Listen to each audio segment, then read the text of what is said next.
నమస్కారం. ఘంటారావానికి స్వాగతం. ముందుగా ప్రధానాంశాలు. సత్యసాయి జిల్లా ధనాపురం వద్ద రోడ్డు ప్రమాదం, 3 మృతి, 8 మందికి గాయాలు.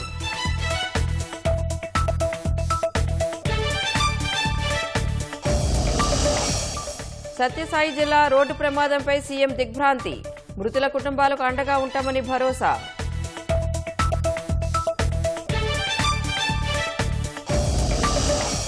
మంగళగిరిలో 100 పడకల ఆసుపత్రికి లోకేష్ భూమి పూజ, అత్యాధునిక వసతులతో ఏడాదిలోగా పూర్తి చేసేలా ప్రణాళిక.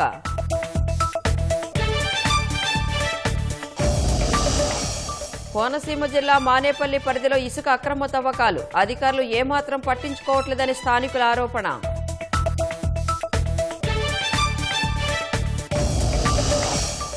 ఉక్రెయిన్లో భారత్కు చెందిన ఫార్మా సంస్థ గోదాంపై రష్యా దాడి, పిల్లలు, వృద్ధుల కోసం ఉంచిన ఔషధాలు నాశనం చేసిన వైనం.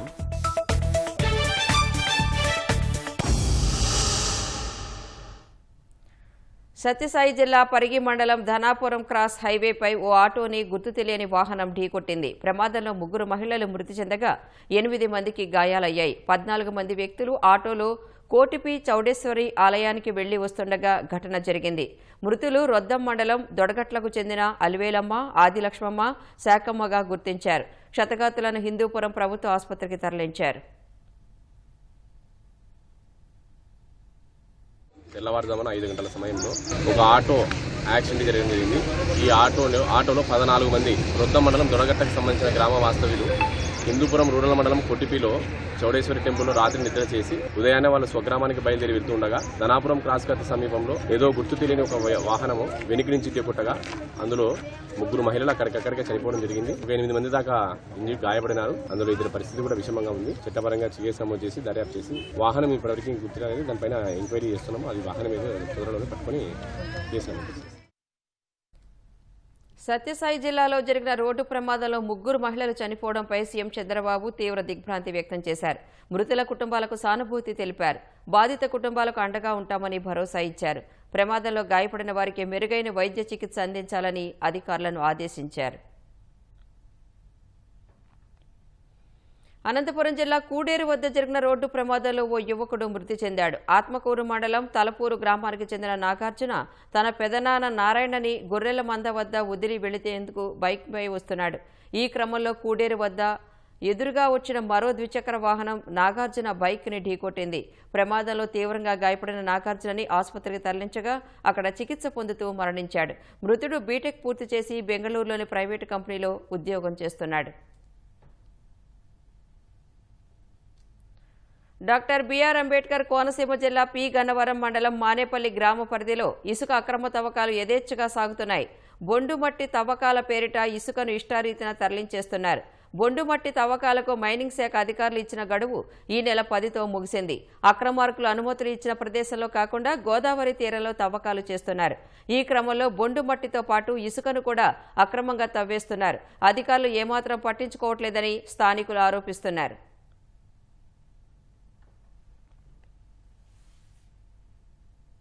విశాఖలో నిరుద్యోగులను మోసం చేసిన దేవీరావు బృందం పోలీసులకు చిక్కడంతో వారి ఆగడాలకు బలైన బాధితులు బయటకు వస్తున్నారు.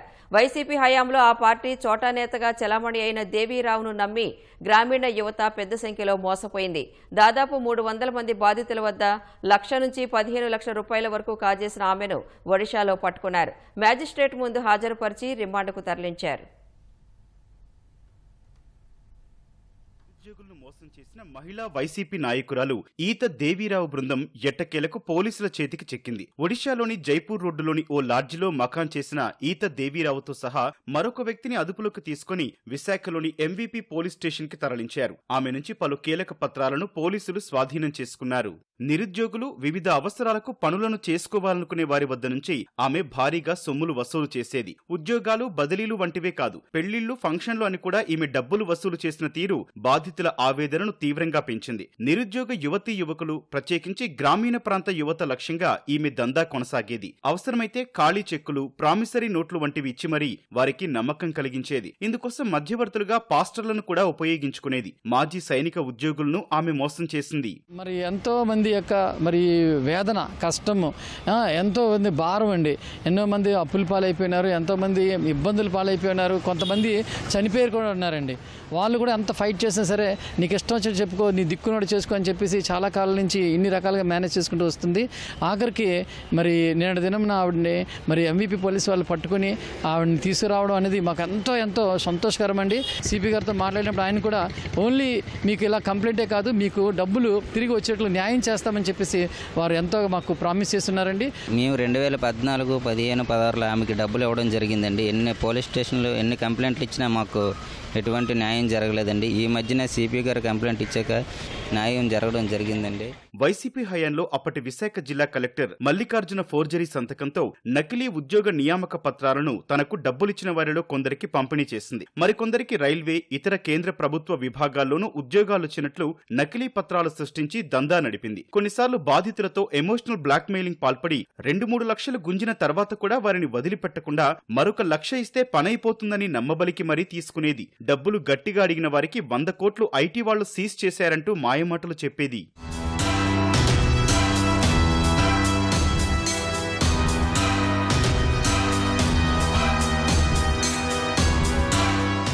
మూడు 300 మంది నిరుద్యోగుల నుంచి ఈ తరహాలో డబ్బులు తీసుకుని వారు తిరిగి అడిగితే రౌడీలతో బెదిరింపులకు పాల్పడుతోందని విశాఖ నగర పోలీస్ కమిషనర్కు బాధితులు ఫిర్యాదు చేశారు. కొన్ని నెలలుగా తిరుగుతున్నా పోలీసుల నుంచి స్పందన కరవైంది. దేవీరావు ఆగడాలపై ఈటీవీలో కథనం ప్రసారం చేసిన తర్వాత నగర పోలీస్ కమిషనర్ శంకబ్రత బాగ్చి స్పందించి అరెస్టు చేయడానికి ప్రత్యేక చర్యలకు ఆదేశించారు. పోలీసుల చుట్టూ ఎన్నోసార్లు తిరిగామని, ఈటీవీలో ప్రసారమయ్యాక దీనిపై చర్యలు ముమ్మరం కావడం పట్ల వారు సంతృప్తి వ్యక్తం చేశారు. మా దగ్గర నుంచి చాలా వరకు అమౌంట్ మొత్తంగా తీసుకుంది. ఆ తీసుకున్న అమౌంట్ రికవర్ చేసుకోవడానికి ఎన్ని దిక్కుల కేసులు పెట్టినా కూడా ఎవరు కూడా స్పందించలేదు. ఈ టీవీలో కథనం రాగానే సిపి గారు మొదటగా స్పందించి మాకు అందరినీ పిలిపించి మాకు న్యాయం చేకూర్చడానికి వెంటనే కేసు చేయడం జరిగింది. అలాగే పారిపోయిన నిందితులను కూడా పట్టుకోవడం జరిగింది. దేవీరావు గారితో కొన్ని ఏళ్ళుగా చాలా ఫైట్ చేస్తున్నాం మేము, కానీ అంత ఫైట్ చేసినా మాకు జరగని న్యాయం ఒకసారి ఈటీవీ వాళ్ళు మేము అప్రోచ్ అయిన తర్వాత మాకు న్యాయం జరిగిందండి. ఇది చూసి సిపి గారు కూడా మమ్మల్ని పిలిచి దగ్గరుండి ఆయన MVP గారు, CA గారు ఫోన్ చేసి దగ్గరుండి ఈ కేసుని దర్యాప్తు చేయించి దోషులను పట్టుకొని మాకు చాలా న్యాయం చేశారండి. మా విషయంలోనండి మేము చెప్పులు అరిగిపోయినట్టు మేము పోలీస్ స్టేషన్ చుట్టూ తిరిగామండి. మా తరపున మాకు సిపి గారు ఎంతో న్యాయం చేశారండి. తర్వాతను ఈటీవీ వాళ్ళు కూడా మాకు న్యాయం చేశారండి. ఇంత తొందరగానో మాకు ఈ కేసు అవుతుందని, వాళ్ళ నిందితులకి ఇంత తొందరగా పట్టుకుంటారని నేను నమ్మలేదండి.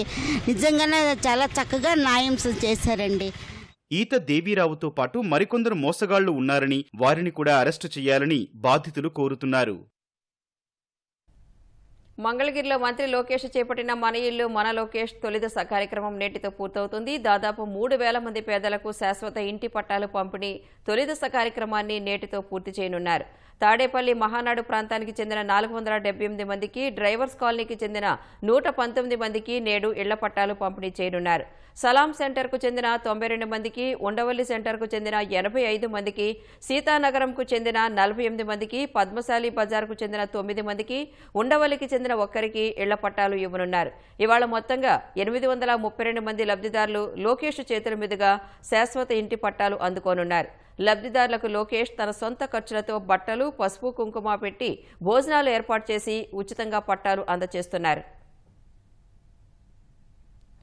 శ్రీకాకుళం జిల్లా పలాస మండలం రేగులపాడు వద్ద ఆఫ్షోర్ జలాశయంలో వచ్చే ఏడాది కల్లా 1 టీఎంసీ నీటిని నిల్వ చేస్తామని మంత్రి అచ్చెన్నాయుడు చెప్పారు. పరివాహక ప్రాంతాల్లో పడిన వర్షపు నీటిని జలాశయంలో నిలబెట్టాలని పట్టుదలతో పనిచేస్తున్నామని తెలిపారు. ఆఫ్షోర్ రిజర్వాయర్ వద్ద పలాస, పాతపట్నం ఎమ్మెల్యేలు గౌతు శిరీష, మామిడి గోవిందరావుతో కలిసి పనులపై మంత్రి సమీక్ష నిర్వహించారు. నిర్వాసితుల సమస్యలు పరిష్కరిస్తామని, పనులకు ఆటంకం కలిగించొద్దని కోరారు. ఇంకా పనులు స్పీడ్ పెంచాలి.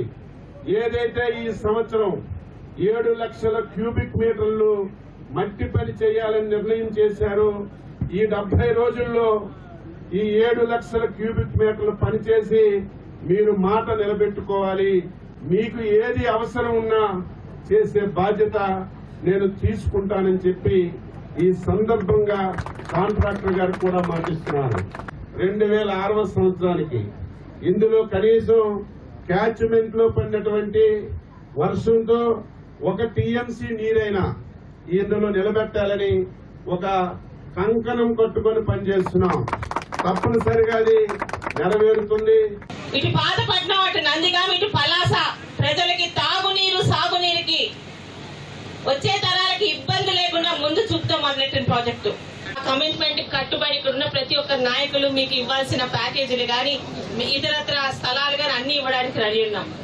కానీ రాజకీయ కారణాలతో మళ్ళీ ఏ అప్పల్ రాజు చెప్పాడో ఇంకెవడో చెప్పాడని కావాలని ప్రాజెక్టుకి అడ్డుపడకుండా ఉండాలని మీ అందరికీ చేతులెత్తి వేడుకుంటున్నాను. అకాల వర్షాలతో ప్రకాశం జిల్లా దర్శి మండలంలోని చందలూరు, తూర్పు చౌటపాలెం పరిసర గ్రామాల్లో బొప్పాయి పంటకి తీవ్ర నష్టం వాటిల్లింది. భారీ ఈదురుగాలులకు బొప్పాయి చెట్లు నేలకొరిగాయి. దర్శి టీడీపీ బాధ్యురాలు గొట్టిపాటి లక్ష్మి దెబ్బతిన్న పంటను పరిశీలించి బాధిత రైతులకు ధైర్యం చెప్పారు. ఈ క్రాప్ చేయించుకున్న ప్రతి రైతుకు నష్టపరిహారం అందేలా చూస్తామని భరోసా కల్పించారు.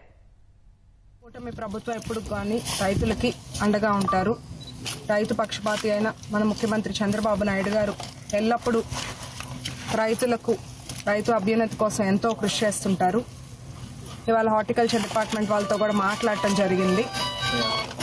ఈ క్రాప్ ఎన్రోల్ చేసుకున్న వారికి గవర్నమెంట్ ద్వారా ఇన్పుట్ సబ్సిడీ తప్పకుండా అందజేస్తాము. అట్లాగే ఇక్కడ ఈ క్రాప్ ఎన్రోల్ చేసుకునే వాళ్ళు కొంతమంది ఉన్నారు, కొంత ఇబ్బందుల వల్ల. అది ఏంటో కూడా మేము జిల్లా అధికారుల దృష్టికి తీసుకెళ్లి రైతులకు న్యాయం జరిగేలాగా చూస్తాం. శ్రీకాకుళం జిల్లా సంతబొమ్మాళి మండలం కాకరాపల్లి సమీపంలోని east Coast thermal power plant కోసం నిర్మించిన చిమ్నీని కూల్చివేశారు. 173 మీటర్ల ఎత్తైన ఈ చిమ్నీ పనులు 2009లో ప్రారంభించారు. 2 ఏళ్లకు పైగా నిర్మాణ పనులు కొనసాగాయి. ఇక్కడ థర్మల్ పవర్ ప్లాంట్ కోసం వడ్డితాండ్ర, ఆకాశ లఖవరం, కాకరాపల్లి గ్రామాల పరిధిలో 2300 ఎకరాల తంపర భూములను సేకరించాలని నిర్ణయించారు.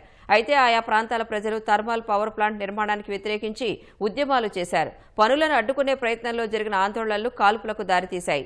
2011 ఫిబ్రవరి 28న పోలీసులు జరిపిన కాల్పుల్లో 3 మృతి చెందారు. ఆ తర్వాత పవర్ ప్లాంట్ నిర్మాణ పనులు నిలిచిపోయాయి. 14 ఏళ్ల తర్వాత ప్రస్తుతం ఆ స్థలాన్ని లీజుకు తీసుకున్న సంస్థ బాంబులు అమర్చి చిమ్నీని కూల్చివేసింది. తిరుపతి జిల్లా చంద్రగిరి మండలం నరసింగాపురానికి చెందిన బాలిక హత్య కేసును పోలీసులు ఛేదించారు.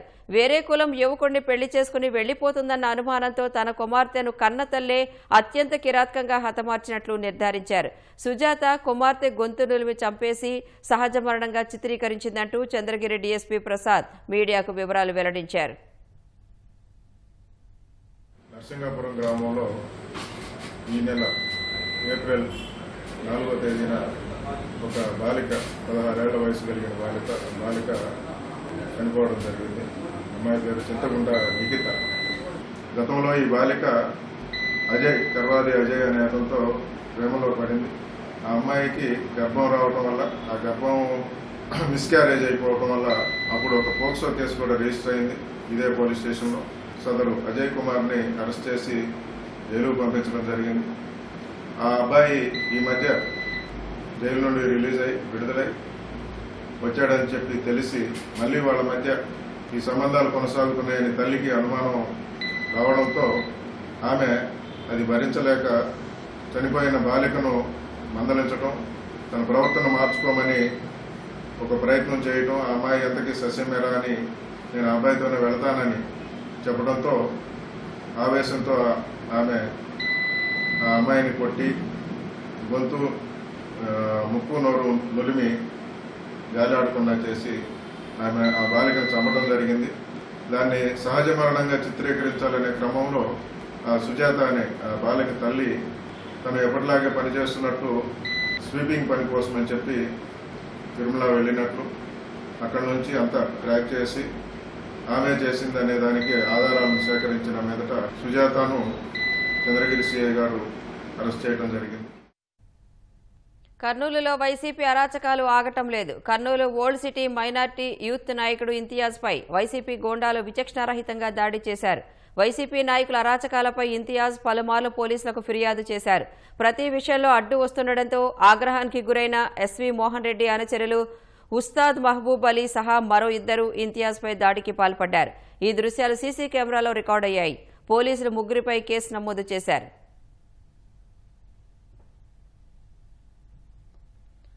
భారత్కు చెందిన ఓ ఫార్మా సంస్థ గోదాంపై రష్యా దాడి చేసినట్లు ఉక్రెయిన్ ఆరోపించింది. ఈ మేరకు భారత్లోని ఉక్రెయిన్ రాయబార కార్యాలయం ఎక్స్ ద్వారా వెల్లడించింది.